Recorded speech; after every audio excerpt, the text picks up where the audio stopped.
చెప్పాలనుకుంటున్నా. ఒకటి, ఇప్పుడు వచ్చిన అందరూ కూడా అమ్మలే వచ్చారు.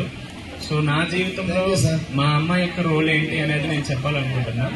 దాంతోపాటు ఇక్కడ ఉన్న పిల్లలకి, తల్లిదండ్రులకి, అలానే టీచర్స్ కి ఒక 3 సలహాలు ఇవ్వాలి అనేసి ఆ ఉద్దేశంతోనే నేను నా స్వయంగా ఇక్కడికి రావడం జరిగింది. సో ముఖ్యంగా మా తాతయ్య వాళ్ళు, మా నానమ్మ, మాకు టీ షాప్ ఉండేది. ఇక్కడ టీ షాప్ ఉండేది. ఇది 2000 సంవత్సరంలో. ప్రతి షాప్ కు వెళ్లి మా తాత, నానమ్మ, మా నాన్న, మా బాబాయ్ వాళ్ళు టీ ఇచ్చేవారు. సో క్రమంగా మా నాన్నకి 10th క్లాస్ వరకు చదివారు. కానీ ఆయన 10th క్లాస్ లో అప్పట్లోనే 1990s లోనే 10th క్లాస్ పాస్ అయ్యారు. 300 మార్కులు వచ్చేది 1990 సంవత్సరంలోనే. కానీ మా తాతయ్య, నానమ్మ వాళ్ళకి డబ్బులు లేకపోవడం వల్ల నాన్నగారిని చదివించలేకపోయారు. సో చదివించలేదు. అప్పట్లో తొందరగా పెళ్లిళ్ళు చేసేవారు. పెళ్లిళ్ళు చేయాలంటే ఏదో ఒక వృత్తి ఉండాలి కాబట్టి మా నాన్న చేత తోపుడు బండి, బట్టలు అమ్ముకునే తోపుడు బండి ఇచ్చారు. మా నాన్నగారు అలానే ఇది చేశారు. సో ఆ తర్వాత మా అమ్మ నాన్నకి పెళ్ళయింది. వినండి, జాగ్రత్త వినండి. మాకైతే చిన్నప్పటి నుంచి మా తాత, నానమ్మల నుంచి ల్యాండ్ లేదు, వాళ్ళ నుంచి ఆస్తులు కూడా లేవు. ఎందుకంటే వాళ్ళే వేరే దగ్గర నుంచి వచ్చి ఇక్కడ స్థిరపడ్డారు. సో మా నాన్నలకి ఆస్తి లేదు, మా అమ్మ వాళ్ళకి కూడా ఎటువంటి ఆస్తి లేదు. అయితే వాళ్ళు నమ్మింది ఏంటంటే మా పిల్లల కోసం వాళ్ళకి చదివించితే ఖచ్చితంగా మంచి స్థాయిలో ఉంటారు అనేది ఒక్కటే వాళ్ళు నమ్మారు. కానీ అది చేయడానికి కూడా వాళ్ళ దగ్గర డబ్బులు లేని పరిస్థితి ఆ కాలంలో ఉండేది. అంటే దానికి ఒక ఉదాహరణ చెప్తాను. ఇప్పుడు మనకి తల్లికి వందనం స్కీమ్ కింద మనకి ఎంత వస్తున్నాయి? 13,000 వస్తున్నాయి మీ అకౌంట్ లోకి. మా అన్నయ్య ఇప్పుడు చార్టెడ్ అకౌంటెంట్ గా చేస్తున్నాడు వేరే దేశంలో, హాంకాంగ్ లో ఉన్నారు. 2013-14 సంవత్సరంలో మా దగ్గర ఎవరు అప్పు ఇవ్వడానికి కూడా ముందుకొచ్చే మనుషులు లేరు. దానివల్ల మా అన్నయ్యకి 3,000 రూపాయల హాస్టల్ ఫీజు అవసరమైంది. ఈ 3,000 రూపాయలు పోనీ అప్పు ఎవరైనా ఇస్తారంటే అది ఇవ్వలేదు. చివరాఖరికి ఏం చేసిందంటే మా అమ్మ చెవిదుబ్బులు ఉండేవి, అవి అమ్మేసి మా అన్నయ్య కోసం హాస్టల్ ఫీజు కట్టింది. సో ఇవన్నీ మా అన్నయ్య చూశాడు. అవి చూసిన తర్వాత చార్టెడ్ అకౌంటెంట్ ఎవరు కూడా ఫస్ట్ అటెంప్ట్ లో పాస్ అవ్వరు. అలాంటిది సిఏని 5 సంవత్సరాల్లో సింగిల్ అటెంప్ట్ లో పాస్ అయ్యాడు మా అన్నయ్య. సో ఇప్పుడు నరసనపేట చుట్టుపక్కల ఎవరైనా సిఏ చదవాలి అనుకుంటే మా అన్నయ్యని చాలా మంది ఎగ్జాంపుల్ గా తీసుకుంటారు. మా అన్నయ్యని చూసి నేను నేర్చుకున్నా, మా తల్లిదండ్రులను చూసి నేను నేర్చుకున్నా. ఏంటి, మనకి ఏమీ లేకపోయినా మన దగ్గర చదువు ఉంటే మన కుటుంబాన్ని, మన గ్రామాన్ని మార్చగలము అనేసి. సో అది మాత్రమే మాకు మా తల్లిదండ్రులు ఇచ్చారు. ఇంకేమీ ఆస్తులు ఇవ్వలేదు. ఇప్పుడు ఈ రోజు నేను ఎంత మంచిగా ఒక్కటే, మన దగ్గర భూమి ఉంటే లాగేసుకుంటారు కదా, డబ్బులున్నా తీసేసుకుంటారు. మన దగ్గర తీసుకోలేనిది ఏంటి? అందుకనే చదువుకోవాలి. ఎవరైతే మంచిగా చదువుకుంటారో వాళ్ళు ఉన్నతమైనటువంటి స్థాయిలో ఉంటారు. అంటే నేను ఇదంతా చదువు కోసం చెప్పానా? చదువుతో పాటు మా అమ్మా నాన్నలు పడిన కష్టాన్ని చూసి మేము మంచిగా చదువుకున్నాం. అందుకనే ఈ రోజు ఈ స్థాయిలో ఉన్నాం. సో మీరు కూడా, దాంతో పాటు మా గురువులు కూడా ఇక్కడ కావచ్చు, నేను తర్వాత చదివిన ఇంటర్ కాలేజ్ కావచ్చు, డిగ్రీలో కావచ్చు, తర్వాత నేను సివిల్స్ కి ప్రిపేర్ అయినప్పుడు అక్కడ ఉన్న టీచర్స్, వాళ్ళందరి మాటలు, మా అమ్మ నాన్న పడినటువంటి కష్టం, ఇవన్నీ చూసిన తర్వాత నేను ఈ స్థాయికి వచ్చాను. సో మీరు కూడా మీ తల్లిదండ్రులు, మీ టీచర్స్ కొన్నిసార్లు కోపపడతారు, కొన్నిసార్లు తిడతారు. అవి చూసి మీరు ఫీల్ అవ్వకూడదు. దాన్ని చూసి మీరు ఇన్స్పైర్ అయ్యి మంచిగా చదువుకొని మంచి స్థాయిలో ఉండాలి. దీంతోపాటు అమ్మ మీకే ఒక చిన్న సూచన చేయాలనుకుంటున్నా. ఇప్పుడు మనందరి ఇంట్లో టీవీ కామన్ గా ఉంటుంది కదా, ఉంటుంది. మళ్ళీ మోస్ట్లీ 1 BHK 1 బెడ్రూమ్ ఉంటుంది, మంచానికి సపరేట్ ప్లేస్ కూడా ఉంటుంది. కానీ ఇక్కడ ఎంతమంది ఇంట్లో పిల్లలకి ప్రత్యేకంగా స్టడీ టేబుల్స్ ఉన్నాయి? వాళ్ళ కోసం అంటూ ఒక ప్రత్యేకంగా స్టడీ టేబుల్స్ ఎవరైనా ఇంట్లో ఉన్నాయా?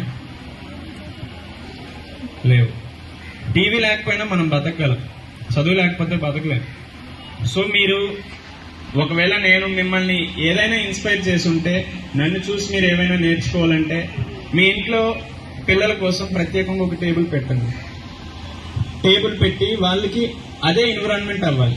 మనం స్టడీ ఎన్విరాన్మెంట్ మనమే క్రియేట్ చేయాలి. బయట నుంచి పిల్లలు ఖచ్చితంగా ఆడుకొని తిరుక్కొని వస్తారు. అది వాళ్ళు చూసారంటే అటు సైడే పోతారు. కానీ మనం స్టడీ ఎన్విరాన్మెంట్ క్రియేట్ చేయాల్సిన బాధ్యత తల్లిదండ్రులకు మాత్రమే ఉంటుంది. సో ప్రతి ఇంట్లో టీవీ, 1 BHK లేదంటే మంచాలు ఎలా అయితే ఉంటాయో ప్రతి ఇంట్లో కూడా ఇక నుంచి ఒక స్టడీ టేబుల్ పిల్లల కోసం ప్రత్యేకంగా ఉండాల్సిన అవసరం ఉంది. దీంతో పాటు టీచర్స్ కూడా ఒక విషయం చెప్పాలనుకుంటున్నా. మనందరం కూడా టీచర్ సెంట్రిక్ ఎడ్యుకేషన్ సిస్టమ్ లో ఉండిపోతున్నాం. అంటే టీచర్లు ఏం చెప్తే అదే పిల్లలు చదవాలి అనేటటువంటి ఒక కన్జర్వేటివ్ అప్రోచ్ లో ఉండిపోతున్నాం. అంటే ఇది నేను ఒక క్రిటిసిజం గా చెప్పట్లేదు, యాజ్ ఏ స్టూడెంట్ కావచ్చు లేదంటే టీచర్ గా అయినా నేను చెప్తున్నా. నేను ఫాలో అయినటువంటి టెక్నిక్ కూడా.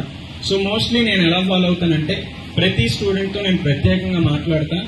వాళ్ళకు ఉన్నటువంటి ఇబ్బందులు ఏవైతే ఉన్నాయో, వాళ్ళు ఎందులో వెనకబడుతున్నారో దానికి అనుగుణంగానే నేను కూడా వాళ్ళకి ఏదైనా సలహాలు సూచనలు ఇస్తుంటా.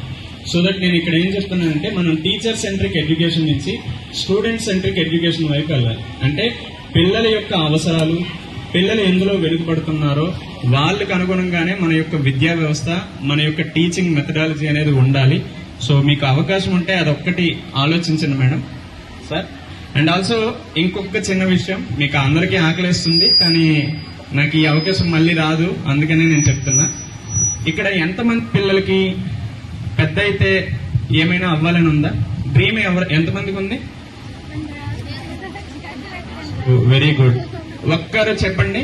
చిన్న నువ్వు లేదు, పెద్ద అయితే నువ్వేమవ్వాలనుకుంటున్నావు? నువ్వే Sumana. Very good. Very good. So పెద్ద అయితే తను ఆర్మీకి వెళ్ళాలి వెరీ అనుకుంటున్నాడు. గుడ్. దేశ సేవ. కూర్చో. సో ఇక్కడ ఉన్న ప్రతి ఒక్క పిల్లాడికి పొద్దున నేను మోక్షిత అనే ఒక అమ్మాయి ప్రోగ్రెస్ రిపోర్ట్ చూసాను. మోక్షిత ఎక్కడుంది? మోక్షిత మీరేనా? మీరు డాక్టర్ అవ్వాలనుకున్నారా?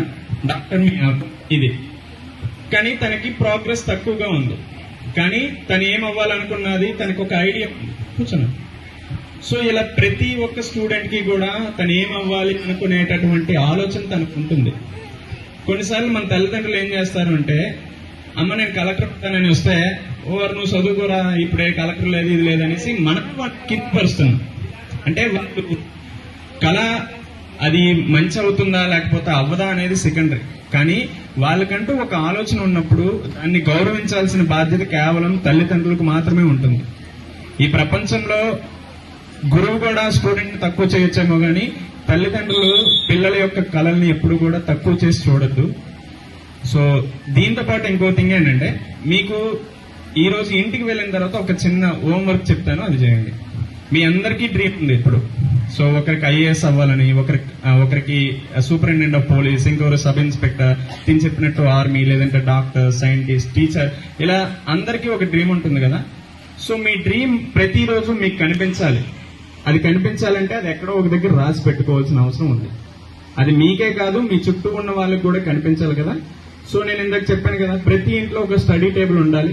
ఆ స్టడీ టేబుల్ తో పాటు మీ గోడకు కూడా మీరేం అవ్వాలి అనుకుంటున్నారు అనేది వాల్ పేపర్ మీద మీరు పోస్టర్ గా అతికించుకోండి. నేను కలెక్టర్ అవ్వాలి, లేదంటే నేను తహసీల్దార్ అవ్వాలి, లేదంటే నేను టీచర్ అవ్వాలి. సో ప్రతి ఇంట్లో స్టడీ టేబుల్ తో పాటు పిల్లలు ఏమవ్వాలి అనుకుంటున్నారు అనేది వాల్ పోస్టర్ లాగా మీ గోడ మీద అతికించండి. అది చూసిన ప్రతి పిల్లాడికి కూడా ఎస్ నేను ఇది అవ్వాలి అనుకుంటున్నాను కాబట్టి దానికోసం చదవాలి అనేటటువంటి ఆలోచన వస్తుంది. పిల్లల్ని ఊరికే మనం సతాయించడం కాదు, వాళ్ళు ఏం అవ్వాలనుకుంటున్నారు అనే దాన్ని దృష్టిలో పెట్టుకొని వాళ్ళని ముందుకు ప్రోత్సహించామంటే ఖచ్చితంగా వాళ్ళు అనుకున్నటువంటి రంగంలో మంచి స్థాయిలో ఉంటారు. సో దట్ ఎప్పుడూ పిల్లల్ని ఒత్తిడి చేయడం కాదు, పిల్లలు ఏమవ్వాలని